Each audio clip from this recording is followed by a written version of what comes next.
And welcome to Africa Social Television. My name is Dennis the Business, and here we do give you the updates on the go. Now, we start off with a sad story. You can call him the father of jazz music in Africa. You can call him your legendary jazz leader. Call him the guy or the father that laid the end of the apartheid in South Africa. Ladies and gentlemen, he's now the late Hugh Masekela. He dies at age 78. Now, ladies and gentlemen, I bring you to the sad news right here at Africa Social Television. Sad news to Africa, sad news to the music industry and the world over. Now, legendary Masekela has died at the age of 78. What we know about him is that Masekela was a leading figure in ending apartheid in South Africa. You may ask how? Obviously through using his music. Now, call him the father of South African jazz music, of course. He has died at the age of 78. Now, in a statement, obviously figured on social right here, his family says that he passed on peacefully in Johannesburg, and after a fight with prostate cancer, as I read for you some of the comments right here on Twitter. Now, Masekela gained global recognition. If you didn't know about this, he gained global recognition with his Afro jazz sound and hits such as the Soweto Blues, if you remember that song back then in the days. Now, this song was done in 1977, and it became so synonymous with the anti-apartheid movement. Now, in a statement, of course, with the nation leader, that is the leader, or they call him the president of South Africa,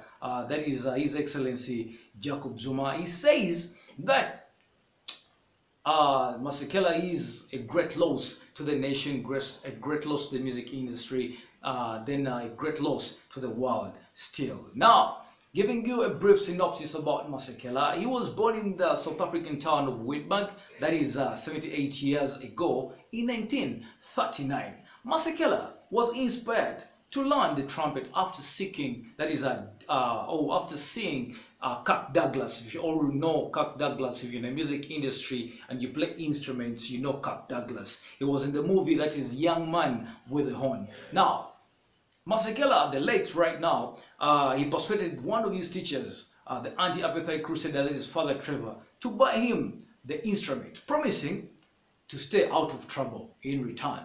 That was the agreement that he had made with his former teacher. Now, in 1960, he was age 21, Masekela left South Africa to begin what you would call a 30 years exile from the land of his birth, that is South Africa, went back.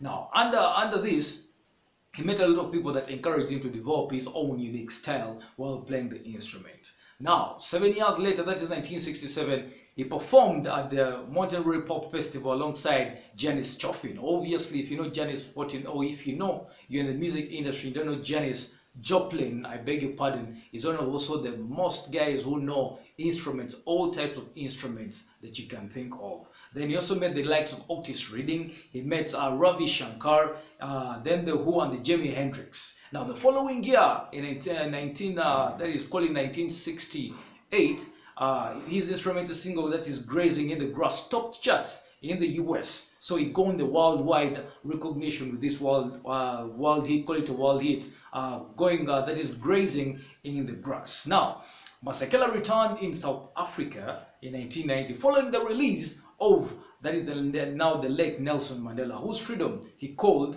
for. His freedom he called for in his anthem song, that is Bring Home Nelson Mandela, if you all remember that track. Now, in June 2010, he performed at both the opening concert of the FIFA World Cup and the tournament's opening ceremony in Soweto's Soccer City. Now, in their statement, that is the family, the late Masekela's family, described him as a loving father, a brother, a grandfather, and a friend who will be forever in their hearts. They continue to put some comments here on social media as they come in. He says that Masekela's global and activist contribution to and the participation in the areas of music, theater, and the arts in general is contained in the minds and the memories of the lives of the millions of people across all nations, all the 6 continents in Africa, all the world over.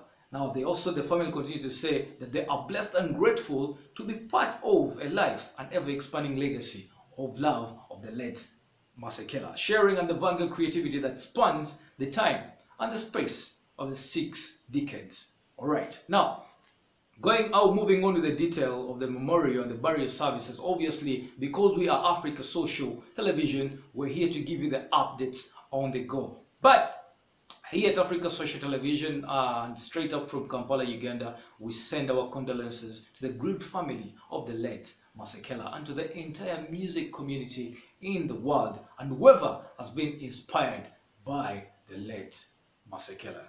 Ladies and gentlemen, we all say, may his soul rest in eternal peace. My name is Dennis, the business for Africa Social Television. We give you updates on the go, and obviously, click subscribe. You can comment below on that particular link over there, and also go straight to www.africasocialtelevision.com to get yourselves the detail or the rest of the detail of the stories that you get on this YouTube channel. All right, I leave for now, and obviously let me catch you soon on the internet.